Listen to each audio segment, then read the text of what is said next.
How's the royal family? I pray that everyone is doing well. Well, my royal family, in one of them type of videos, we're going to be seeing many foolish things related to the coronavirus.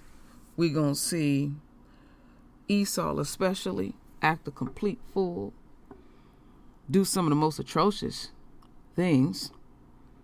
They will continue to drop like flies because they don't want to be told anything, and they're acting like they been subjugated, been put in captivity, and basically they're acting like they been shackled down to the plantation and they free at last. And so we're just gonna see all kind of craziness. So I know y'all know about this, but I always do that extra deep research. I pick up some extra nuggets. So we know this is so-called Pastor Tony Spell, and he want people to give up their stimulus check. So I have, a few videos, articles to read, and we're going to get into this. So, get this first one here. And I'm going to read portions, because a lot of this stuff is going to be said on the videos. So I'm going to read the things that was not said on the video. So this first article comes out of Atlanta Black Star. Louisiana pastor believes citizens should give their stimulus checks to the churches. Really? And folks don't have no jobs, And the pastor, just pray over your house. And I guess food's supposed to pop up in the refrigerator, and, all your bills will magically be paid. Ain't that a nerve? All citizens collecting COVID-19 stimulus funds this week. A Louisiana mega church pastor wants them to keep in mind the things above. It is with this admiration, I said that wrong, ambition, not admiration, that Tony Spell of the Life Tabernacle Church in Baton Rouge, suburbs of central Louisiana, created the campaign #Pastor Spell Stimulus Challenge. It encouraged followers to send funds that they receive from the government to evangelists and missionaries. Spell, who has bumped heads with law enforcement officials for holding in-person services at the church, which has significant mix of children and elderly as its attendings, made the call via YouTube Wednesday in hopes that the public rallies around the cause. There are 3 rules for the challenge, according to Spell. First, the challenge is set to bring on Sunday, April 19th. Second, one must donate their stimulus money. Third, the money should be given to North American evangelists, missionaries, or music ministers who haven't had an offering in a month. Oh boy, he's something else. I'm donating my entire stimulus, which is $1,200. My wife is donating her stimulus, which is $1,200. My son is donating his stimulus, which is $600, Spell said in the YouTube video. Some viewers felt Spell request was at overreach considering current family struggles amid the pandemic. Somebody put here, sad as fuck, people need to feed and pay rent. Somebody is saying this on Twitter. So he wants people that are laid off or unemployed to get him to give them a bit of money they do have. Wow, the devil is busy, another user replied. Okay, so you know how it gets down over there on Twitter, And so before we get into this really juicy video that I'm gonna save for last, I'm gonna take you on a little short journey. Drop these, jewels on the family. So Found something here. Member of Life Tabernacles Church died of COVID-19's record said. It's real short, but it's powerful. So let's listen to it real quick. Just into our newsroom, an elderly member of that same church, Life Tabernacle, has died. The coroner's report says the man died from the coronavirus, but the church pastor called the medical examiner's report a flat-out lie, claiming the man died from another medical condition. Just lying through his teeth. Just lying. Who this dude is a straight liar. Let me see here. Okay, it's been a lot of folks that have underlying health issues and they get COVID-19 and die. So we you know they always want to throw that in there. Like, well, it was still COVID-19 was the catalyst that took this elderly man out, going into that church, not taking heave, and everything, and that stuff is airborne. So what do they have here? So what they did here, what I'm reading here, is that since the governor order was put in last month, Spell has frequently held church services with hundreds of people in attendance. He want that money. Last month, police filed 6 misdemeanors against Spell, accusing him of violating the governor's executive order. Yeah, I've been following up with this dude and stuff. And anyway, what I want to say is that we will see very shortly that we will see pastors go to jail because this is you're defying an order, and it would be like almost like committing murder. That's how they looking at this. This stuff is deadly. Really deep. So I want y'all to keep that on y'all. One thing on you, it's going to be 2 next. On your frontal lobe, that in this church, they already had a member pass. All right. Now, let me go over here. Now, this is Pastor Tony Spell's attorney. He has coronavirus. Get this article. This is some crazy shit.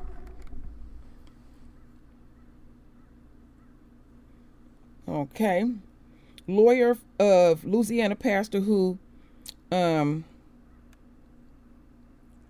church services has coronavirus. A lawyer helping to represent the Louisiana pastor. This is crazy. A state order ban to hold large church gatherings during the coronavirus pandemic has been infected by the bug himself, according to a new report. Jeff Witterbrink, 59, is serving as the local counsel for Roy Moore. Oh, that pervert. This scandalous written former Alabama Chief Justice Senator candidate who is representing Pastor Tony Spell of the Life Tabernacle Church in Baton Rouge. Okay, Wittenbrink attended 2 events at the church and April 2nd news conference and April 5th church service. At the April 2nd conference, Spell introduced Wittenbrink before he spoke about the church plans and legal fight. Moore was also present and spoke according to the report. But Wittenbrink did not feel ill while at church, had no idea how he got sick. He told the paper from his hospital bed at Baton Rouge General Medical Center, where he had been since Tuesday with a high fever, a persistent cough, taking oxygen through the nose. Damn. I went to Albertsons twice a day. Wittenbrink told the paper. I went to Sam's. I went to Walmart. I went to Lowe's. I used the gas pumps. I mean, I just wasn't careful. God knows where I got it. The bad thing is I might have spread to somebody. I feel bad about that. Wittenbrink said his own illnesses his own illnesses hasn't changed. Damn. So he said his own illnesses hasn't changed his decision to represent Spell or the church or his opinion on the cause. I'm very proud of Pastor Spell, the attorney told the paper. I think he's one of the few people who understand who shouldn't just throw away any civil liberties without a fight just because there's some kind of crisis going on. He insists that Spell's church members have practiced social distancing at the services. They've gotten their temperatures taken, sanitize their hands, and other family groups have sat together. Okay, you still got this shit. Damn, this is ridiculous. These people are so irresponsible, and and you can spread it on to somebody, and you sitting up there talking about sorry, and you maybe cause somebody family member to die. That ain't gonna change the situation. The damage is done. As we continue on, so let's get this little quick snippet. Graham, thank you. An update to a story our 9 News investigators are following. The attorney for the central pastor who refused to shut down church services has tested positive for COVID-19. Attorney Jeff Wittenbrink tells The Advocate that he is in the hospital with some severe symptoms. The attorney says he did not feel ill during any of the events at Life Tabernacle Church and does not know when or where he contracted the virus. And just into our newsroom, an elderly member of that same church, Life Tabernacle, has died. The coroner's report says the man died from the coronavirus, but the church pastor called the medical examiner's report a flat-out lie, claiming the man died from another medical condition. Wow, these people are something else. Okay, so we've seen it a second time. So, let me go back here. So, last night, I was watching this interview that we're getting ready to see. And when me and my husband was watching it, we had to backtrack it. We was like, really? But I'm not surprised by this. And I'll hold my comments, and we're going to get into this next video. I think it's a little over 7-minute video. Quite deep. A Louisiana pastor who has defied restrictions on holding gatherings of 10 or more or religious services is now asking you to donate your stimulus check. Pastor Tony Spell was hit with a summons for violating the state's order banning gatherings. Here's a clip from when the two of us spoke. This was 2 weeks ago, just before Palm Sunday. But Pastor, let me ask you this. If you believe the science, and I assume you are pro-life. Is that correct? I am pro-life. How is this a pro-life stance to put people in jeopardy of contracting a disease, getting a virus that has no treatment, no cure, often has no symptoms, and has killed more than 8,400 people, 8,500 people this morning in our country in 5 weeks? My response to that is people's hope is in the house of God. If they do contract the virus, if they have fears of the virus, the church is more essential now than ever to pray with people, to let them know there is a balm in Gilead. Back with me now, Pastor Tony Spell of Life Tabernacle Church. Pastor, welcome back. Thank you, Victor, for having us on this morning. Yeah, I'm going to hold up on your challenge in a moment, but first, that was on Saturday, right before Palm Sunday. And since then, your local attorney, who was one of more than 1,000 who attended the Palm Sunday service, he has now contracted coronavirus and is in the hospital. His wife did not attend, but she is also tested positive. 78-year-old Harold Aurelion, he died Wednesday. The local coroner's office says he died of COVID-19. And the reports are that he attended your services too. Did he attend services? Was he a member there, Mr. Aurelion? Victor, I want to say that the rights endowed to us by our Creator are inalienable. I may be defying our governing body's orders, but we are to obey God rather than man. Yes, all of these people do attend our services. However, you have no way to prove that they contracted this virus in our services any more than the hundreds of other places that they have. That is absolutely true. I think that is an important point, Pastor. My question, the follow-up then is, if you know that these people, and we know now that they have contracted the virus, have you reconsidered having these services online, considering that it could be spreading, and some people are asymptomatic, throughout the congregation when you put people together? We have not reconsidered, Victor. In fact, Easter Sunday, I had 16 different states represented in our Easter Sunday morning service in the congregation.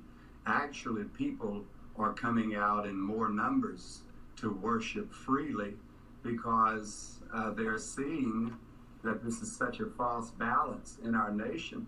And it seems to me like everything is open except for the church right now. Everything is... That's not true. Yes. Not everything is open except for the church. But I want to ask you, for people who, the pastors around the country who are having these tele-worship services, they are able to relay the message, to relay the gospel. Why can't you?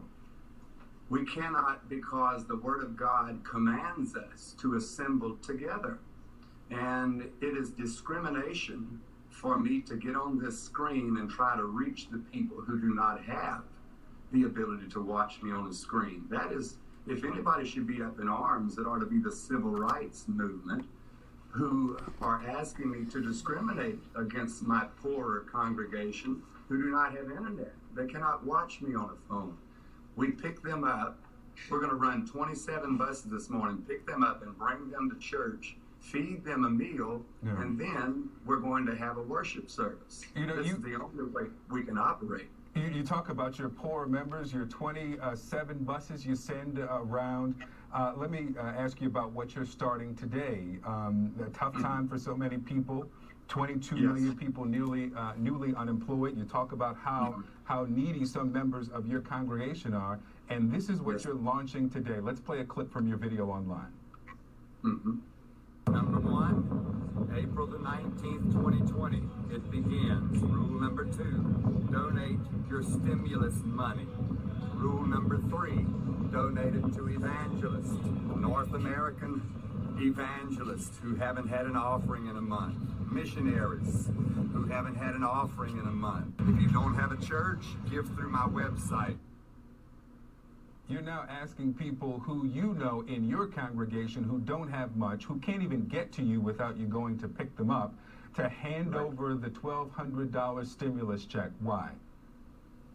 The Pastor Spell Stimulus Challenge is to help people who do not get stimulus, such as evangelists and missionaries. So this morning, these evangelists and foreign missionaries who have not had payroll in 5 weeks now will be in my service this morning, where we will give them a large cash offering.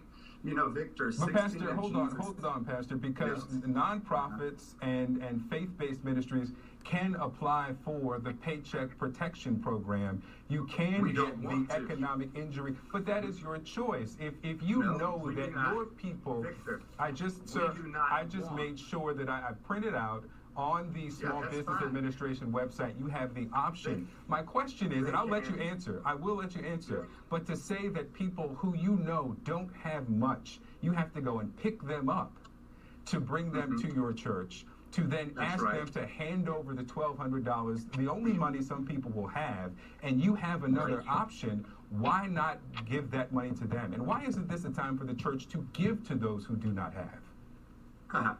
We are giving to those who do not have. Number one, I said this is a challenge. We are challenging you, if you can, give your stimulus package to evangelists and missionaries who do not get the stimulus package. They don't file taxes the way you and I do, Victor, number one. Secondly, we are giving to those people who are the most needy, okay? We are giving to them, and we do not want SBA loans. We don't want the government to give us a dime.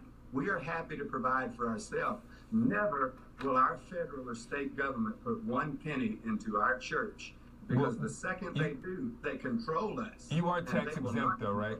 You are tax exempt, We're right? 501c3 tax exempt, yes. Okay, so you'll accept that status, but not apply for the loan. Pastor Tony Spell, I've got to wrap it here. I thank you very much for coming back and making your case. God bless America. Quick break. We'll be right back. Now, I picked up on something deep, my royal family. Let me take this down so I won't get no pop-ups. I picked up on something deep.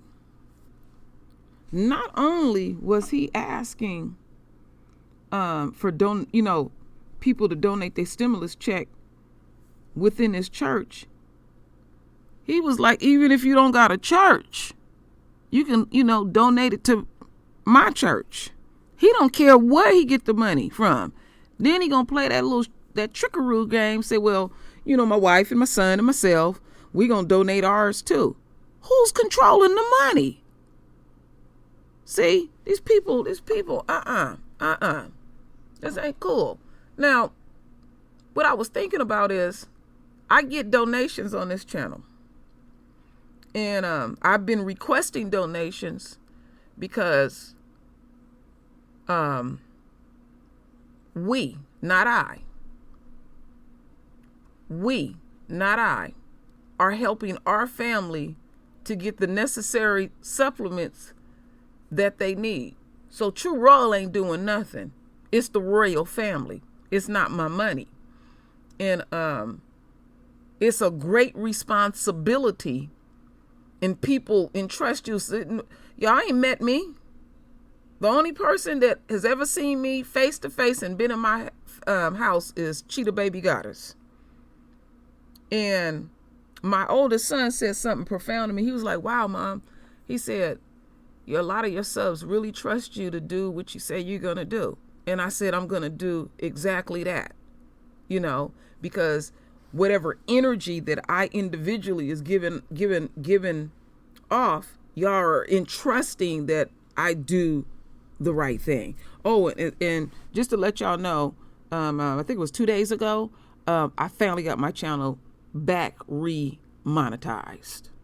But given ScrewTube, no telling what they may else do. And I will be putting up another thank you video, because I like to individually thank folks, because the donations still are coming in. But back to some things that I'm thinking about. When as my channel has started gaining more subscribers and everything, I've been on YouTube for 4 years, I realized that I have a greater responsibility, and I'm held to a higher standard. I'm out here speaking to folks, and your time is very precious, and I don't want to goof off your time or mine, because I take time from my family and everything. And I have seen YouTubers beef and battle and have a beautiful platform, and they got some other personal stuff going on in their life, and they literally ruin it.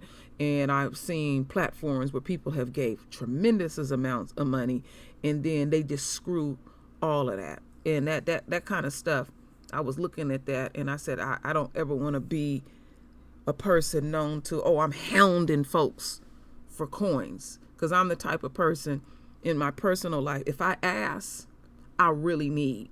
Because for the most part, how we get down, we gonna find a way.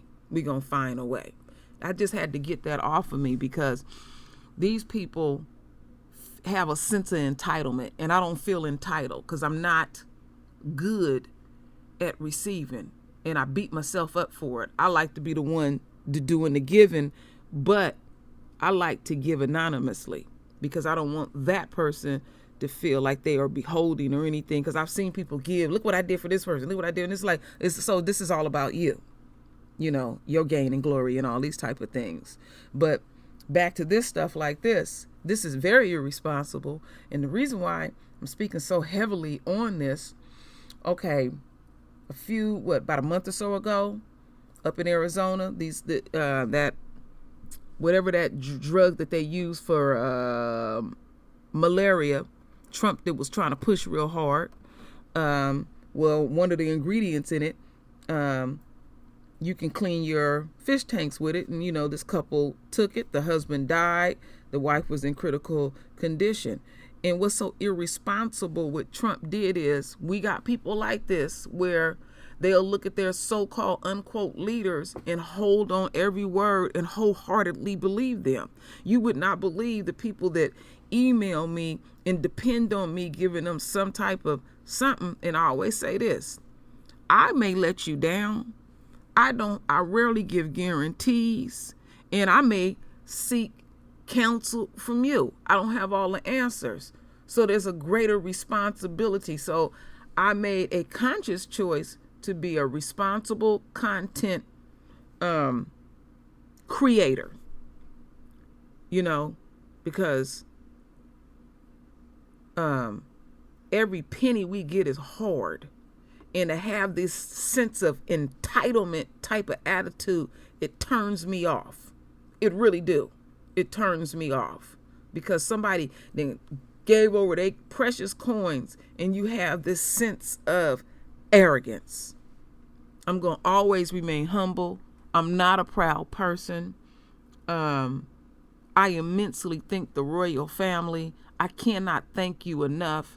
The people that are receiving what they need, they can't thank you enough. And there's a way about doing this thing where you don't be throwing off of this energy like I'm entitled because I'm capturing you, and right now you listening to my voice and like you got some kind of damn power. We don't got no damn power.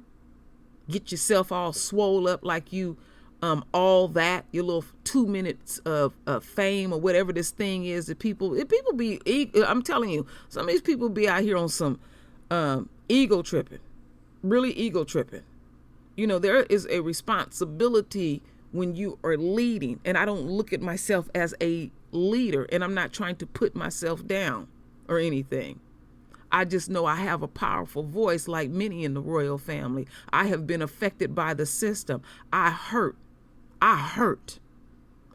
as I speak. I know the experience of living in this system and being subjugated day in and day out.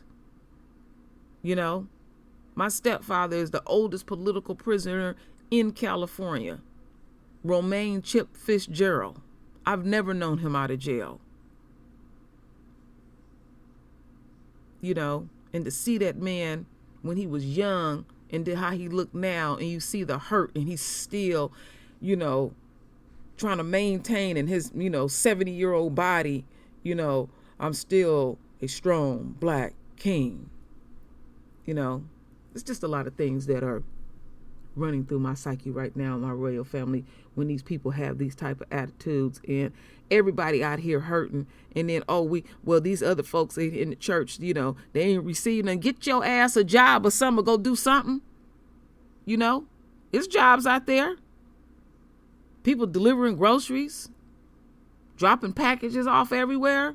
And you depending on people in the congregation to give you some money, and they going through the same thing, and they don't have jobs, and they got children and stuff. And then this sucker talking about he send bus loads to go pick up poor folks and all that type of stuff like that. Kind of put me in the frame of mind of Jim Jones, because that's how he got down. Had a mixed congregation, but predominantly black. I'm gonna go to the most poorest communities, and I'm gonna feed you. He ain't feed nobody. That state is donating that stuff, or individual stores. Trust and believe this dude don't come off no damn coins at all. And he the one controlling the narrative, And so, these people, that play instruments and all that, they're subject to giving them $50 and giving them a pat on the back. The sense of entitlement. You arrogant bitch. Folks is out here struggling. And then you'll have somebody who mind, they just so holy thou. And they suffering and then he say what he say, and it triggers something within that person. Oh yeah, the people at the church, they suffering and all. And then you looking at your immediate situation, and then you compromise yourself, thinking you doing something big by giving this slime ball your coins. Our Father don't look favorable on that, and you know your situation. You can't even put a meal together for your family, and you go on to church. You know, you get a little tiny something, because all that money ain't a lot of money, but it's better than nothing. And you know you can go fill up your house with food or whatever it may be, and you got babies to feed, and then, oh, I'm going to do it for the church. What the church going to do for you?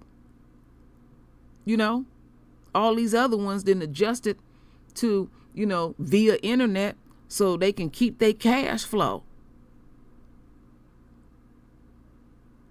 When it's a big major disasters, these suckers lean on you harder for more money. And people be donating stuff to them. And when do you come out to the community and really pull your sleeves up and do what need to be done in the community and don't ask for a damn dime with your slithering asses?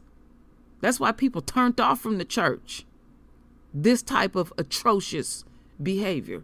So this sucker here, he preys on our folks. I want you to keep that in your frontal lobe. I know what type of church that is. And anybody that's so-called got a position, they look like him. And then they patting these little poor black folks on the head and praying for them and giving them bus rides and all that kind of stuff. And he acting like he coming off of a whole bunch of money.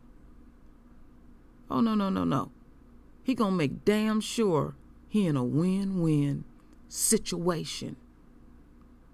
That's why our Father gonna keep this thing out here, and folks ain't gonna be able to go up in them places to get pimped. That's how that goes down. But I'm gonna be keeping an eye on this dude in this church. So keep in mind, one have died, his attorney is sick in the hospital, and other people have been affected. So now they're being affected by the system. Isn't that ironic, my royal family? Were we all our life before we even came here, born through people in a state of pain and affected by the system. Now they being affected by the system. And they want to keep things the way it is. Disabusing whoever. See, when drama pops up, like things like this, it really show you the worst and the best of people.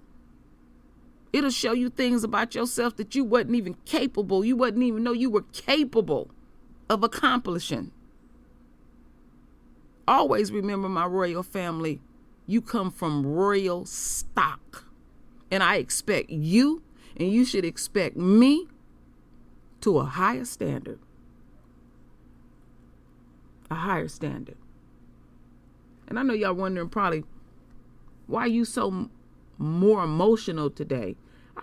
Some things was revealed to me yesterday that I'm not privy to say. But I put it like this. There are some people that I truly love on YouTube that I'm really close to, that I have never ever seen them do anything nasty to people, and they want to continue to stab them in the back. You just have to read in between the lines. But it's some shit that's going on amongst some YouTubers that they just simply cannot deal with their immediate situation.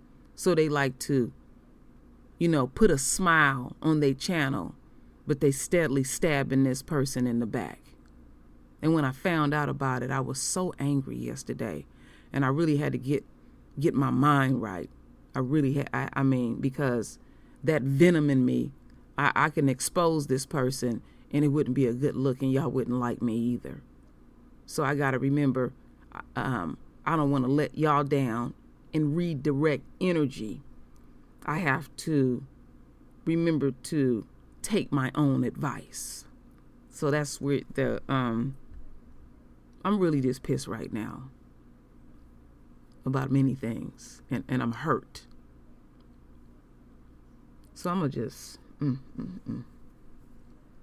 Whew. I try so hard, my royal family, to be right, and I'm so imperfect. I don't put on airs, and I don't play two different games where you hear my voice and then behind the scenes I'm somebody else. What you get is what you get when it comes over here on the True Royal family or True Royal. Imperfect, capable of many negative things, you know. And I just can't stand people that I call them nasty nice. And ain't nobody doing nothing to them, but they're so delusional, they will create drama and make themselves always look like the victim. And knowing what I know, because I have to discipline myself, that people that do those type of things in due time, that negative energy that they create will implode on thyself. And we must try our best to just let the whole thing play itself out. So I'm going to leave it there, my royal family.